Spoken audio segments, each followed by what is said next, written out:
HMI itu harus siap di segala kondisi untuk mengambil peran kebangsaan ya. Karena kan kita punya historis panjang. Betul. HMI harus kemudian turun sebagai penuntun. Yeah. Penuntun arah gerakannya. Nah kemudian kita melakukan refleksi kebangsaan dan kemudian kita melakukan satu gerakan yang kita namakan dengan koreksi Indonesia itu. Publik juga disajikan tadi institusi demokrasi lebih cenderung ke transaksional elektoral ya. Iya, iya. Makanya ini waktunya kita pembenahan secara serius. Kita melihat akhirnya kasih gambaran bahwasannya yang eksekutif inilah yang kepinggang. Tapi legislatif ini malah longgar, pinggangnya makin membuncit. Intinya jangan lagi kemudian musyawarah rakyat ini digantikan dengan trending topic semu. Betul. Itu.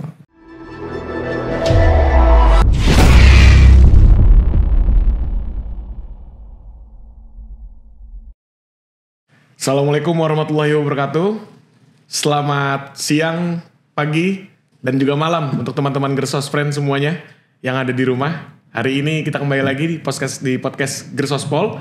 Tentunya saya nggak sendiri, agak nervous nih jujur. Karena saya bersama seorang orator, intelektual, serta aktivis Himpunan Mahasiswa Islam, yaitu Tum Bagas Kurniawan. Halo. Mantap sekali Tum. Gimana, apa kabar Tum? Alhamdulillah baik. Luar biasa. Walaupun cuacanya agak berubah-ubah jadi agak sedikit flu. Wajar lah sakit orang Indonesia. Betul. Tapi kita tentunya bakal banyak sharing Tum. Kita berguru lah ke Tum Bagas. Kalau saya juga yang datang ke Gersospol mau berguru ke Gersospol ini. Enggak Tum. Kalau kita ini kerjaannya tukang bocor aja Bang. Tukang ngebocorin aja Tum. Tapi tentunya hari ini ada yang berbeda karena tentunya kita membahas seorang Bagas Kurniawan hari ini dan dari macam bentuk perspektifnya dan aku sangat tertarik sekali untuk mengenal sosok seorang Bagas Kurniawan. Mungkin bisa diceritain dulu nih Tum. Aku sebenarnya sering banyak melihat Ketum itu di panggung-panggung orasi tentunya, di parlemen-parlemen jalanan, kemudian juga masuk ke dalam ruang diskursus intelektual, keaktivisan dan keintelektual. Dan mungkin aku juga pengen mengenal background Tum Bagas ini sebenarnya berasal dari mana sih? Baik. Perjalanannya gimana sih? Kiprahnya gimana sih? Ya, jadi saya ini menghabiskan masa kecil tuh di Jawa Tengah ya, di satu kota kecil namanya Tegal. Oh, oke. Tegal, Jawa Tengah. Setelah itu saya melanjutkan studi di pesantren di Ponorogo. Terus habis itu saya melanjutkan studi di Kabupaten Kediri karena orang tua di sana. Setelah itu saya merantau dari Kabupaten Kediri untuk ke Jakarta. Lebih tepatnya bukan Jakarta sih, pinggiran lah di Depok. Di Depok. Karena saya melanjutkan studi di Fakultas Ekonomi UI. Nah, jadi saya masuk ke Fakultas Ekonomi UI, terus saya juga mengenal dunia aktivisme di kampus tersebut. Ya, sampai sekarang. Sampai sekarang ini. Lahirnya seorang Bagas Kurniawan yang menjadi ketum PBHMI. Iya. Cukup menarik. Dan ini kan berarti kalau kita lihat tuh memang berorganisasi dari awal di HMI itu. Apa sih tuh yang buat jatuh cinta sama HMI? Ya, jadi yang pertama dulu karena faktor teman ya. Waktu saya masuk di FUI itu banyak teman yang ikut HMI karena pada saat itu mungkin pada saat saya kuliah ya organisasi mahasiswa ekstra ya di fakultas saya HMI lah yang cukup menonjol. Terus ketika saya masuk ternyata HMI punya kerangka yang cukup unik gitu. Dia selain mengajarkan tentang keislaman juga mengajarkan tentang keindonesiaan dan juga relevansi terhadap kemodernan, ya kan? Dan dia juga punya materi-materi yang saya pikir baru ya. Saya pikir baru. Kemudian saya jadi tertarik gitu. Ditambah lagi agak beda sama organisasi intrakampus yang skupnya kan biasanya satu kampus kan. HMI ini punya skup nasional gitu. Jadi dari Banda Aceh sampai Merauke ada semua gitu. Jadi ya itu hal-hal itu yang menjadikan kemudian saya tertarik dan akhirnya terjebur makin dalam tahu-tahu jadi ketua umum. Tercebur makin dalam jadi jatuh cinta ya tuh ya. Ya. Lama jadi ketua umum. Ya itu takdir aja lah. Takdir aja, garis tangan aja tuh. Ya. Itu cukup menarik sih sebenarnya. Tapi ketika Tum sendiri ini kan mendapatkan takdir menjadi ketua umum hari ini. Sebenarnya kebayang gak Tum? Atau memang sebelumnya sudah kebayang atau sekarang baru kebayang? Ternyata situasi ekonomi politik kita hari ini seriuh ini nih, serame ini nih. Bahwa kemudian HMI itu harus siap di segala kondisi untuk mengambil peran kebangsaan ya. Karena kan kita punya historis panjang. Betul. HMI berdiri dari tahun 1947 ya kan. Dan selalu ada dalam momentum-momentum kebangsaan. Tapi terkait momentumnya, tepatnya seperti apa, itu kan nggak pernah kebayang sama kita, ya kan? Jadi seperti yang kemarin terjadi nih, beberapa hari yang lalu. Beberapa waktu lalu. Itu sebenarnya secara spesifik nggak pernah terbayang. Yang kita siapkan adalah setiap ada momentum kebangsaan ya HMI harus hadir, gitu. Hadir di sini membersama itu. Hadir di sini HMI hadir sebagai fungsinya HMI sebagai intelektual dan moral movement. Gitu. Itu cukup menarik. Karena kita akan melanjutkan ini, kita akan membahas terkait ya baru kejadian ya. Demonstrasi kemarin di tanggal 25, kemudian selang jeda 2 hari dilanjutkan di tanggal 28, 29 dan akhirnya merambak di tanggal 29, 30, kemudian di tanggal 31 baru mereda. Ini kan saya lihat juga sebagai ini ya Tom, momentum gerakan sosial yang dimana ada saudara-saudara kita 10 korban yang menjadi korban atau mungkin bahasa medianya banyak orang bilang juga sebagai martir atas pergerakan yang terjadi. Nah sebenarnya dalam situasi hari ini Tum Bagas sendiri melihat secara perspektif tentunya himpunan mahasiswa Islam, bagaimana analisis gerakan sosial dan bagaimana keresahan juga yang kebangun hingga hari ini? Apakah memang keresahan ini organik dari tuntutan rakyat atau memang ini semua ada yang mengendarai? Bagaimana bentuk analisisnya dari HMI sampai akhirnya HMI bersikap? Baik. Jadi kalau kita melihat ya, Mas ya, bahwa sebelum-sebelumnya ada akumulasi dari permasalahan bangsa, ya khususnya nampak dengan seolah-olah kita itu membangun institusi-institusi yang ada di bangsa ini nih nggak cukup serius, sehingga muncul berbagai problem. Ya kita persimpel lah, akumulasinya 3 lah, misalkan bahwa bagaimana kemudian demokrasi kita dibangun, ya kan? Barangkali demokrasi substantif yang ingin kita capai mungkin ya belum sampai ke sana. Terus bagaimana harapan penegakan hukum yang netral dan juga di meritokrasi institusi gitu. HMI melihat 3 pokok ini yang kemudian menjadi masalah utama. Nah, kemudian itu tertrigger dengan adanya isu DPR, ya kan? Isu DPR kemarin yang ada pernyataan mungkin wakil rakyat yang dianggap dalam tanda kutip ya menyakiti hati rakyat, dan juga adanya korban dalam aksi demonstrasi. Nah, trigger itu yang menjadikan kemudian ada akumulasi suara. Akumulasi suara yang kemudian mensuarakan adanya perbaikan di bangsa ini. Gitu. Nah, HMI kemudian mengambil peran untuk melakukan perbaikan secara substantif. Jadi HMI kan ada, kita punya gerakan Koreksi Indonesia dengan 7 tuntutan itu.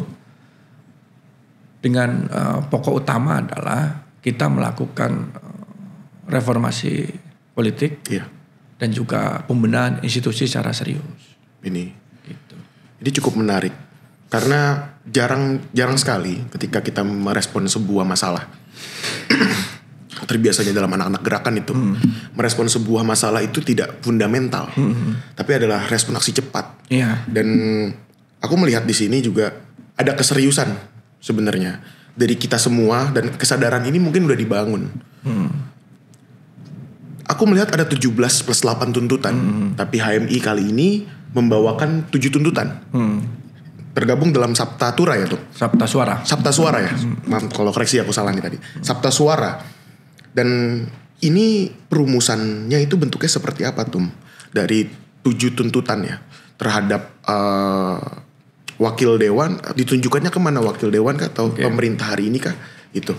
Ini kan juga teman-teman di rumah supaya bisa mengetahui kalau ada 7 tuntutan yang dikawal dan perumusannya sebenarnya seperti apa sih? Baik gitu. Jadi sebelumnya refleksi atau 7 tuntutan ini tuh hadir dari refleksi kebangsaan HMI. Ya, pada saat tanggal 29 itu banyak teman-teman yang turun ya di daerah. HMI harus kemudian turun sebagai penuntun. Penuntun arah gerakannya. Nah, kemudian kita melakukan refleksi kebangsaan dan kemudian kita melakukan satu gerakan yang kita namakan dengan Koreksi Indonesia itu, ya kan? Terus kita tekniskan di 7 tuntutan. Yang pertama reformasi partai politik, ya kan? Jadi kan partai politik tuh instrumen paling penting dalam kehidupan demokrasi. Betul. Ya kan, peraturan-peraturan yang mengatur hajat hidup orang banyak di Indonesia Raya ini kan munculnya dari partai politik atau kader-kader partai politik. Terus penempatan pos-pos pejabat publik dan lain sebagainya juga sumbernya dari situ. Makanya perlu ada keseriusan dalam membangun partai politik. Keseriusan dalam artian begini.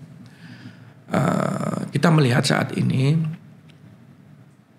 politik kita, ya khususnya juga terimplementasikan di partai politik, sedikit banyak terjebak dalam transaksional elektoral, ya kan? Ini yang kemudian mau tidak mau, suka tidak suka, mempengaruhi kualitas demokrasi dan pelayanan publik, ya kan? Makanya ya kita inginkan kemudian politik kembali pada relnya, pada kerja-kerja ideologi dan kerja-kerja untuk mencapai tujuan sesuai dengan amanat Undang-Undang Dasar 1945. Itu. Terus yang kedua, pembenahan institusi publik secara serius. Ini meliputi apa aja, Tung? Institusi publik tuh semuanya. Secara keseluruhan? Keseluruhan. Karena kalau kita lihat ya, masalahnya ini kompleks. Jadi tidak bisa kemudian masalah ini kita bebankan pada 1 atau 2 institusi. Ya kan? Masalah yang ada ini nih muncul dari institusi demokrasi. Ya kan? Muncul juga dari institusi penegak hukum. Ya kan? Muncul juga dari institusi ekonomi misalnya. Jadi kita harus kemudian serius untuk membenahi institusi-institusi publik ini. Karena institusi-institusi ini memungkinkan menjadi multiplier efek. Betul. Yang dipertontonkan kepada masyarakat. Akumulasi kan? Iya. Jadi masyarakat dipertontonkan misalkan. Kok institusi publik tidak ada meritokrasinya ya? Iya. Ya kan? Kemudian masyarakat dipertontonkan. Kok sepertinya penegakan hukum nggak berjalan netral ya, misalnya. akhirnya kita disajikan sama drama-drama telenovela. Betul. Kayak gitu. Terus publik juga disajikan tadi institusi demokrasi lebih cenderung ke transaksional elektoral ya. Iya. Makanya ini waktunya kita pembenahan secara serius, ya kan? Terus yang ketiga itu pecat wakil rakyat yang toksik untuk masyarakat, ya kan? Iya. Kalau itu tuntutan ad hoc yang kita sampaikan di DPR, ya kan? Terus yang keempat, efisienkan anggaran itu untuk pejabat dan layani rakyat dengan baik ya. Yeah. Jadi jangan seakan-akan efisiensi anggaran ini seolah-olah, ya kan? Itu hanya menyasar pada pos-pos. Iya. Yang berhubungan dengan pelayanan publik dan masyarakat. Kita melihat akhirnya kasih gambaran bahwasannya yang eksekutif inilah yang kepinggang. Tapi legislatif ini malah longgar, pinggangnya makin membuncit. Nah ini kan bisa dikatakan hampir mirip seperti itu. Mungkin bisa lanjut Mas Bagas. Iya betul. Nah terus yang kelima itu segera sahkan RUU yang pro rakyat. Ya kan? Apapun. Ya kan ada misalkan perampasan yang menjadi aset. proyek perampasan aset, prolegnas, dan juga mungkin undang-undang tentang pekerja rumah tangga. PRT ya? Ya, kayaknya sekarang lagi booming kan perampasan aset. Betul. Tapi juga saya ingin menyampaikan satu saran ya, atau satu saran bahwa RUU perampasan aset itu harus juga disertai dengan pembenahan sistem penegakan hukum juga. Itu aku sepakat. Gitu. Jadi supaya sistem kita ini kemudian bisa berjalan dengan baik. Iya. Karena kan gini, kita ini kan berhidup berbangsa dan bernegara, itu tidak bisa kemudian bergantung pada person, ya kan, person by person lah. Mungkin misalkan kita bisa lihat, mungkin presiden kita itu ikhlas bekerja untuk rakyat gitu. Tapi kan ada masa waktunya. Makanya sistem itu harus dibangun. Sistem penegakan hukumnya harus dibangun. Gitu. Nah, terus yang keenam, kita khusus menyampaikan tentang revision untuk undang-undang ketenagakerjaan. Khususnya untuk tenaga kerja yang informal. Jadi hampir 60% masyarakat kita kan, lebih bahkan itu kan sektor informal. Ya kan? Yang sampai sekarang belum jelas nih insentifnya gimana, terus safety atau keselamatan kerja mereka gimana, ya kan? Jadi itu kan harus dilindungi juga mereka ini. Betul. Dan yang terakhir itu reformasi perpajakan yang lebih adil. Betul. Jangan kita dipertontonkan masyarakat kelas atas itu diberikan amnesti, tapi masyarakat kalangan menengah bawah itu diberikan kenaikan pajak yang berkali-kali lipat. Iya. Begitu sih. Ini kalau aku akumulasikan, ini sebenarnya hampir mirip juga tuh tuntutan-tuntutan ini seperti apa yang dibawakan ketika awal pergolakan gerakan sosial kita di tahun 65, kemudian Semanggi sampai reformasi kemarin dan sekarang pun hadir lagi.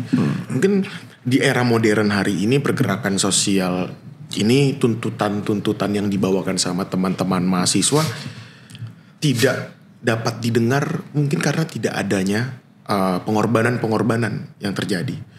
Dan dapat dikatakan juga bahwasannya 10 kawan-kawan kita yang hari ini kembali berpulang ini menjadi sebuah pemicu yang bahwasannya akhirnya tuntutan-tuntutan kita didengar, diakumulasikan dalam 17+8, kemudian juga HMI memiliki 7 tuntutan yang sebenarnya kalau saya lihat pun sama, saling berkesinambungan kok. Ya, cuman memang ada sedikit mungkin saya sebutnya apa ya, semacam inovasi ya. Inovasi atau pergeseran cara untuk melakukan konsolidasi gerakan.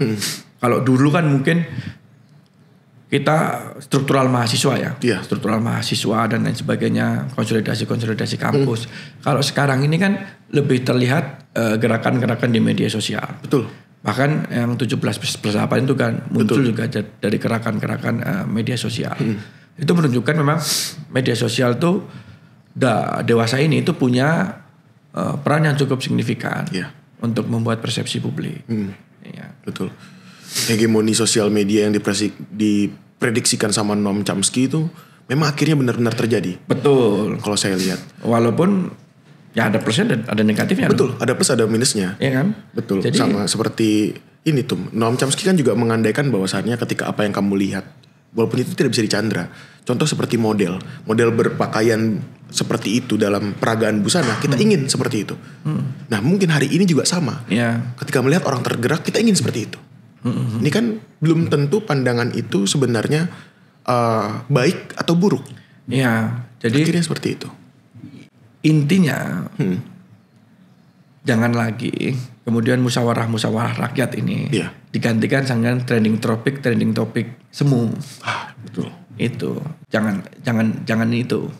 Kalau sampai di situ itu menurut saya sudah levelnya bisa menjadi masalah. Kalau musyawarah rakyat ini digantikan sama trending topic semu. Oke. Itu cukup menarik tuh. Ketika kita bilang bahwasannya trending topik semu ini jangan sampai mengendalikan bahkan mengubah musyawarah yang terjadi.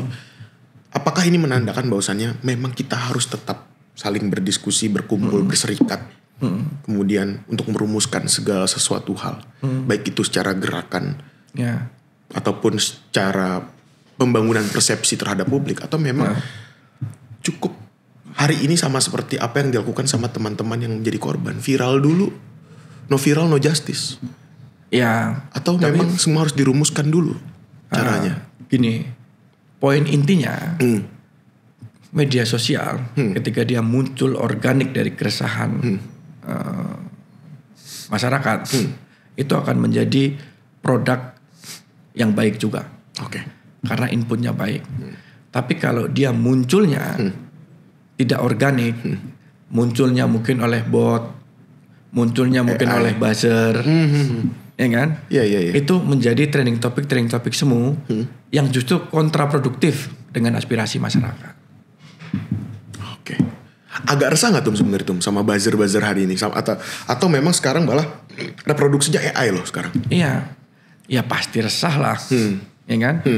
Karena aspirasi masyarakat yang genuine, yang kemudian harusnya bisa ditangkap melalui media sosial ini, seakan-akan dikendalikan, gitu. Dikontrol. Ya aku sebenarnya agak loncat sedikit, gak apa-apa tuh ya. Aku agak menarik soal masalah reformasi terkait partai politik yang Tum canangkan, yaitu mulai dari pengkaderannya kan. Sebenarnya kalau di sini tuntutan terkait partai politik ya kan, kemudian pemecatan wakil rakyat yang toksik, ini kan aku menggambarkan ini dalam satu framing lah, kayak gitu. Sebenarnya kalau Tum lihat ini masalahnya di mana sih? Apakah memang apakah memang partai-partai politik ini nggak mampu memiliki kabit-kabit pengkaderan seperti punya HMI? Enggak lah.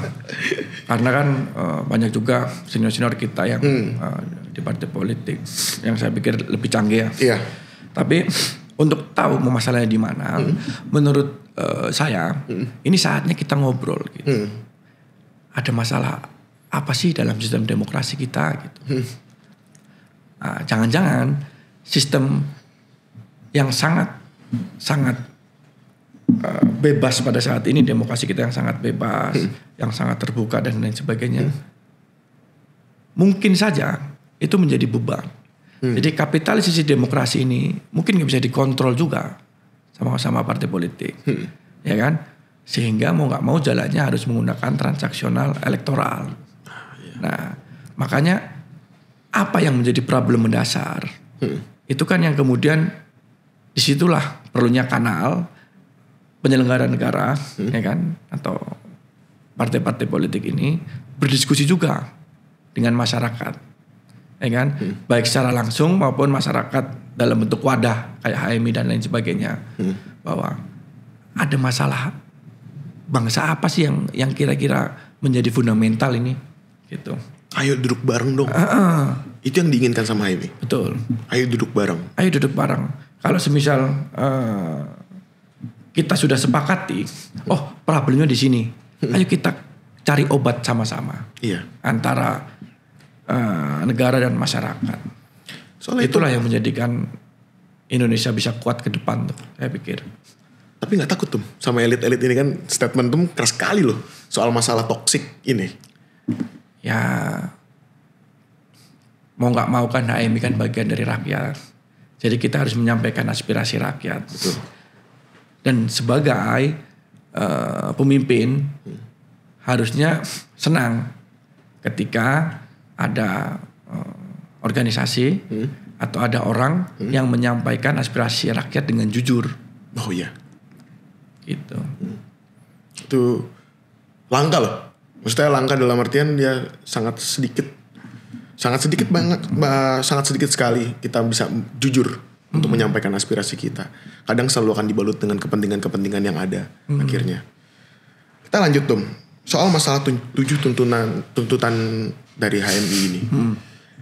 Yang fundamen dan sangat ingin cepat sekali dari 7, ada gak beberapa yang ini yang harus lebih awal dan diprioritaskan untuk disahkan atau dikabulkan?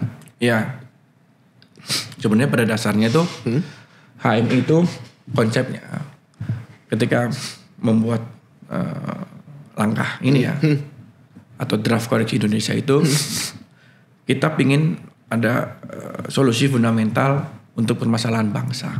Oke. Ya kan? Itunya di situ. Nah, pembenahan secara substansial dan fundamental ini kan mungkin tidak bisa dalam waktu singkat. Oke. Tapi juga harus ada progres yang menunjukkan bahwa memang kita mau menuju ke perbaikan gitu. Nah, cuman ada beberapa mungkin yang ad hoc. Yang ad hoc itu yang sifatnya jangka-jangka pendek lah. Yeah. Mungkin seperti yang wakil rakyat tadi dan rancangan undang-undang gitu. Tapi itu tidak menutup kemudian semangat kita untuk terus menyuarakan problem mendasarnya juga harus diselesaikan. Gitu. Jangan juga kemudian seakan-akan menyelesaikan yang ad hoc saja. Gitu. Yang jangka pendek saja. Karena kita ngelihatnya ya ad hoc ini kan gejala. Penyakit dasarnya yang harus kita cari dan harus kita kasih obatnya. Gitu. Klasifikasinya bagus juga ya. Kita dikasih lihat bahwasannya ada penyakit, ada sumber masalahnya. Ya kan? Gini, analoginya gini. Kalau Dinda ini sakit demam berdarah, ya kan? Gejalanya pusing, tidak cukup, kita obati sakit pusing Dinda. Kan gitu. Betul. Demam berdarah juga harus diobati kan. Betul. Nah, kira-kira gitulah cara pandangnya HMI juga. Menarik. Ya, ini masuk ke dalam analogi berobat inap dan berobat berjalan ya. Dan jadi Indonesia sedang berobat sebenarnya. Kawan-kawan semuanya, bahwasannya Indonesia hari ini sedang berobat berjalan. Dan mungkin aku masuk ke dalam sisi keanak mudaan dan perspektif HMI. Hari ini Indonesia sedang sakit. Hari ini Indonesia sedang berobat berjalan. Kalau kita lihat, sebenarnya apakah anak muda hari ini tetap memilih jalan protes? Atau seperti apa yang Tumbagas bilang tadi, kedepannya kita akan bisa duduk bareng bersama-sama untuk menyelesaikan masalah-masalah kebangsaan dengan budaya bangsa kita. Kan kalau kita lihat bahwasannya ketika di zaman dahulu Tan Malaka memiliki murba musyawarah banyak. Dan memang konsolidasi atau gerakan rakyat yang dibangun adalah musyawarah. Dari lapisan segmentasi akar rumput sampai tier orang-orang di samping dia sebagai elit partai kala itu. Kemudian kita lihat juga partai-partai komunis, DN Aidit, kemudian dan juga Soekarno. Kemudian juga pun Lafran Pani membuat basis-basis musyawarah-musyawarah. Ini kan adalah metode kebangsaan kita nih Tom. Sedangkan kita apa yang kita ngelihat hari ini mungkin gayanya gerakan sosial kita memang gayanya sudah barat sekali, ya kan? Dengan bagaimana cara kita melakukan protes ini, dengan dari sisi turun ke jalan, membuat parlemen jalanan, sehingga baru dapat atensi. Mungkin gak Tom budaya ini berubah? Gini, jadi saya sedikit berhalus ya. Oke. Bahwa sebenarnya bukan protes ya istilahnya ya. Karena kalau protes ini saya jadi teringat itu diksi yang digunakan ketika kaum proletar itu melakukan koreksi ke kaum borjuis gitu. Betul. Tapi penyampaian aspirasi dan juga kritik khususnya dari generasi muda, Iya. itu harus dipandang sebagai salah satu aset bangsa. Karena masih ada anak-anak muda yang mereka mau mikirkan bangsanya loh. Di tengah gempuran, mohon maaf ya, saya tidak ini ya. Di tengah gempuran misalkan Mobile Legend. Oh iya. Ya kan? Di tengah gempuran misalkan banyak kafe-kafe yang nyaman untuk diduduki gitu. Tapi masih ada anak-anak muda yang mau memberikan aspirasi, memberikan kritik, memberikan koreksi kepada bangsanya. Itu menunjukkan bahwa masih banyak anak-anak muda bangsa yang mencintai sama bangsanya. Malah harusnya negara ini menjadi risau ketika udah nggak ada orang-orang yang peduli, yang mengkritik, atau mengkoreksi kehidupan bernegara. Itu harus risau tuh. Jadi memang anak muda khususnya aktivisme dan gerakan memang dituntut untuk terus mencintai negaranya seperti HMI. Makanya kita terus melakukan penyampaian kritik dan koreksi gitu. Nah, penyampaian kritik dan koreksi kan berkembang terus. Betul. Ya kan? Nah, salah satu yang paling fenomenal dan yang kemudian banyak dipakai di dunia ini ya melalui aksi demonstrasi gitu. Jadi ini kan salah satu perkembangan dari penyampaian aspirasi sebenarnya. Betul. Jadi ya tidak ada salahnya juga gitu. Karena jaraknya juga semakin jauh. Iya. Karena jaraknya semakin jauh. Kalau dulu kan mungkin ketika kita bicara ini, mungkin kan ini kan yang direproduksi hari ini sama elit juga ya. Bahwasannya cara kita menyampaikan aspirasi dalam berbangsa adalah musyawarah. Ya mungkin saudara bermusyawarah. Tapi kan kita tidak. Kita jaraknya terlalu jauh. Kita dijaraki oleh pagar-pagar hari ini. Kita dijaraki dengan kita harus mau masuk ke dalam rumah rakyat aja. Harus dengan membawa surat audiensi.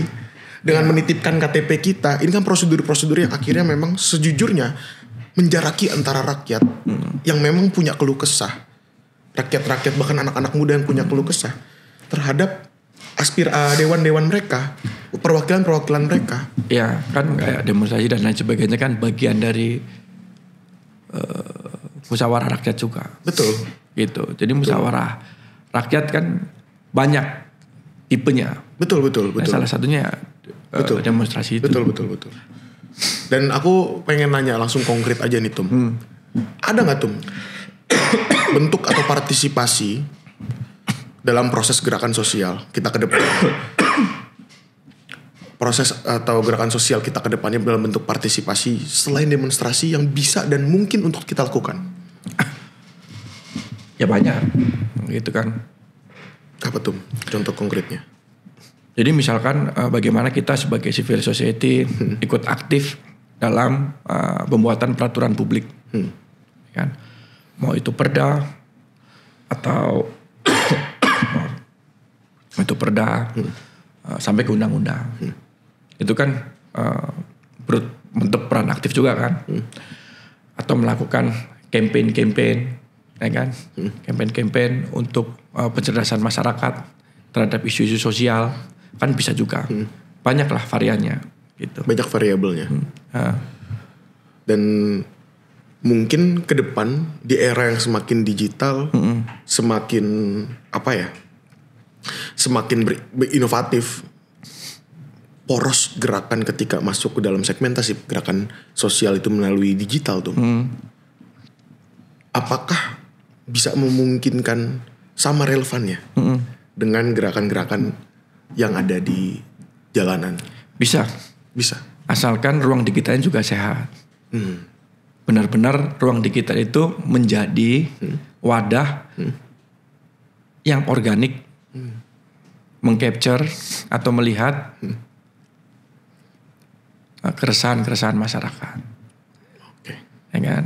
Tidak kemudian digantikan oleh yang lain kayak bot ya kan yang tadi buzzer dan lain sebagainya. Selama ruang media sosial kita sehat, itu akan menjadi ruang yang sangat sehat juga untuk demokrasi. Oke. Kita masuk ke dalam pertanyaan terakhir itu. Siap. Dan setelah kita akumulasikan bahwasannya koreksi Indonesia hari ini atau gerakan-gerakan sosial yang teman-teman kita bangun hari ini adalah bentuk satu kecintaan kita terhadap bangsa dan juga negara. Bahwasannya Indonesia ini emang gak baik-baik aja dan kita lagi mengobatinya. Kita sebagai agen-agen sosial kan lagi mencoba untuk mengobatinya. Nah Tum, ada gak Tum pesan-pesan nih Tum kepada teman-teman semua yang sedang mungkin marah hari ini terhadap pemimpin-pemimpin elit-elit dan juga legislatif eksekutif kita. Bagaimana, apa yang mereka harus suarakan, apa yang mereka harus sampaikan? Ya, jadi kita harus tetap mencintai bangsa kita, mencintai negara kita dengan terus melakukan perbaikan-perbaikan. Salah satu caranya adalah dengan terus melakukan kritik dan koreksi. Tapi di satu sisi kita juga harus berprinsip dan menekankan bahwa eksistensi negara kesatuan Republik Indonesia itu di atas segalanya. Jadi jangan sampai kita memudarkan eksistensi itu dalam menyampaikan aspirasi kritik dan lain sebagainya. Tetap eksistensi NKRI itu di atas segalanya dalam kehidupan berbangsa dan bernegara. Itu. Menarik sekali. Terima kasih. Siap. Tum Bagas Kurniawan, Pengurus Besar Himpunan Mahasiswa Islam. Sampai jumpa Gersasuren di podcast selanjutnya. Sampai jumpa.